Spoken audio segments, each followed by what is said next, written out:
Family of boy killed by rat bite fever sues Petco over sale of pet rat. A San Diego family is suing Petco after the death of their 10-year-old son from a bacterial infection they say he contracted from his pet rat.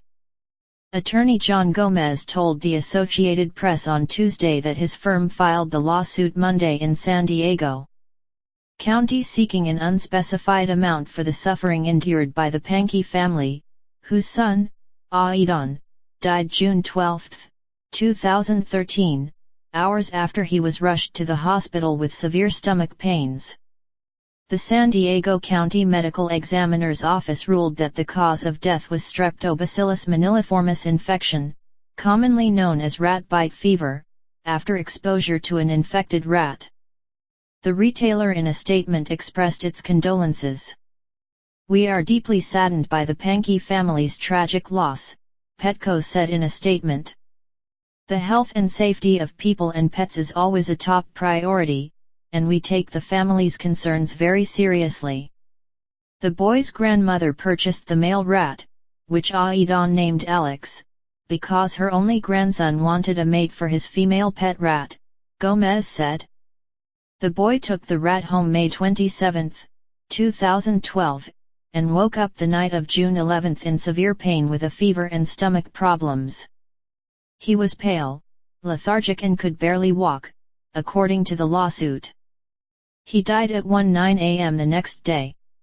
He was a bright, energetic, friendly, happy kid who actually had a prior rat, who was a female, and he had this idea in his young head of having his female rat get married, Gomez said. The lawsuit was not filed until now because attorneys were awaiting the lab results from the Federal Centers for Disease Control, which tested the rat to confirm it was infected, Gomez said. The agency could not immediately confirm the results Tuesday. Gomez said the Pankey family was not giving interviews, but they are devastated by the death of their only son and want to raise awareness among parents. "It's a means to ensure this doesn't happen again," Gomez said of the lawsuit.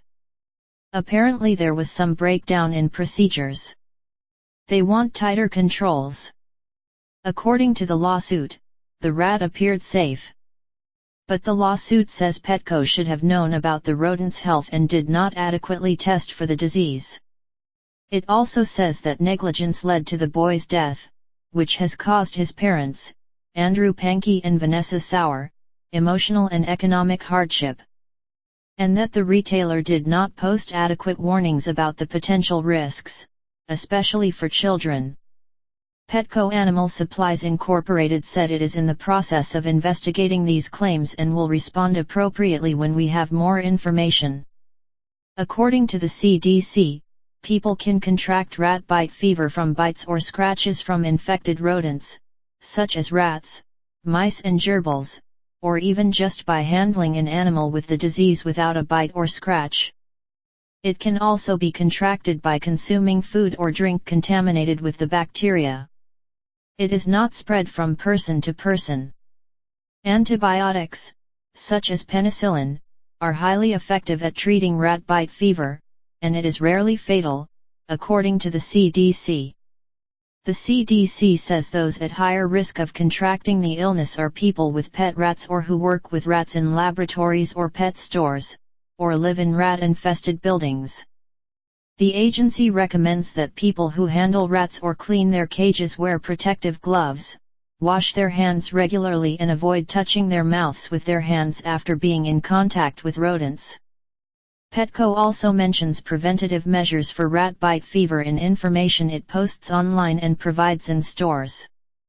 The company warns that all rats are potential carriers and that pregnant women, children under the age of 5 and people with weakened immune systems should contact their doctor before buying a rat and should consider not having a rat as a pet. Only about 200 cases of rat bite fever had been documented in the United States as of 2004.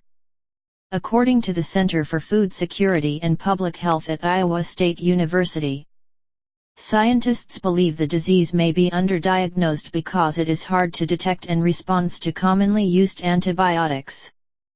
But the number of cases, they say, may be increasing, especially among children, with the growing popularity of rats as pets.